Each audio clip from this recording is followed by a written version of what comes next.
I can tell you a good guitar from a bad guitar. Mm-hmm. That's for sure.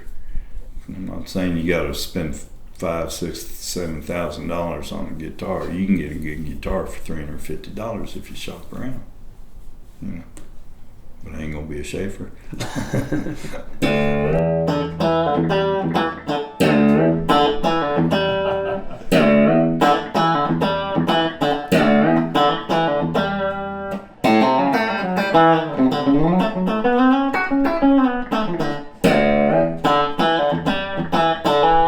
You see what I mean?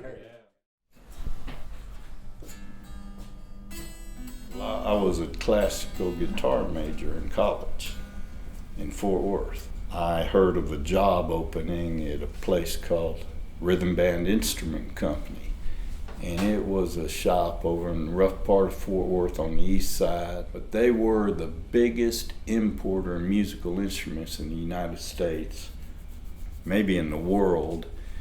They had some nice instruments that come in, but most of it was Korean and Japanese stuff that was lower end. And a lot of these guitars would come in, and they were sitting out on ships on strike or something, absorbed a lot of moisture. A lot of them weren't playable, so our job was to make them playable.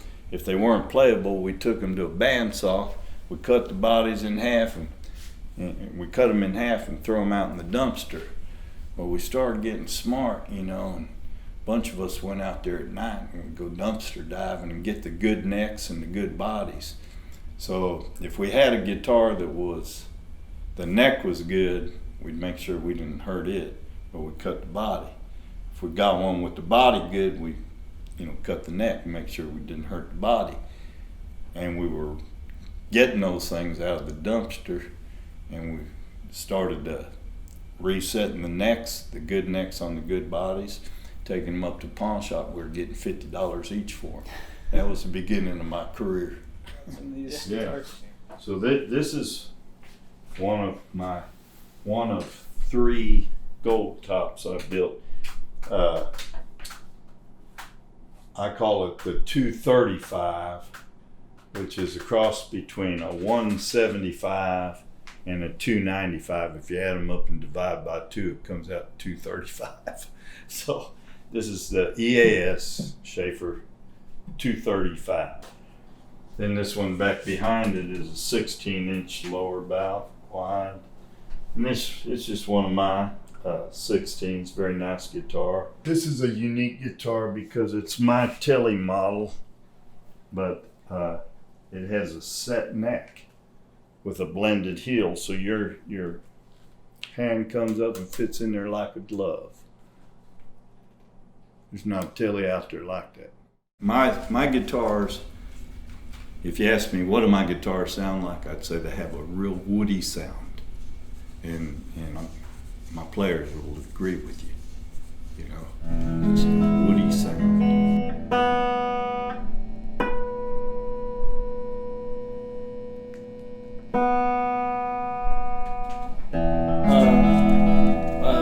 What's your favorite part of the process of building guitars?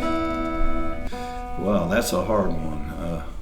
Probably handing it over to the player and watching his reaction when he takes his first licks on it. But is that part of the process? Yeah, sure. Yeah. That's my favorite part, handing it over to somebody.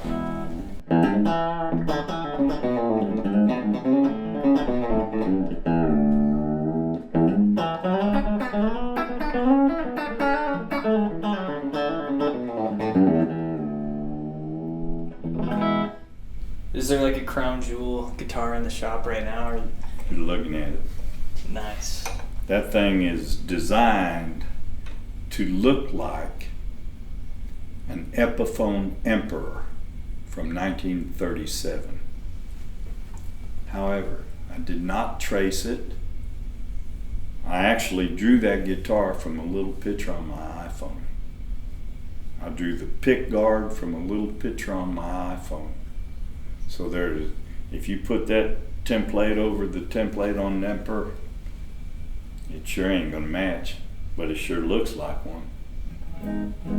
Don't try to reinvent the guitar, The biggest mistake most beginning luthiers make is they try to reinvent the guitar. I mean, if you can't build a basic guitar, how you gonna build something more than that, you know? Build something basic first, and don't build it out of the most expensive wood in the world. Build your first guitar out of Home Depot construction grade knotty pine. You can do that. Bob Benedetto built a guitar out of construction grade knotty pine from Home Depot. Had a $40,000 price tag on it at the Dallas Guitar Show one year. I saw that guitar. Signed it with a pencil. It has that nice low bottom, you know.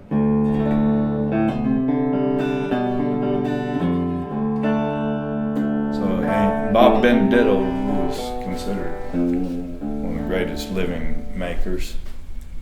Told me back years ago when I first started, he said, Ed, he said, I don't get anything over 3A wood, you know, on a 5-point scale. He said, wood doesn't build a guitar. Makers do. And that's the truth, you know.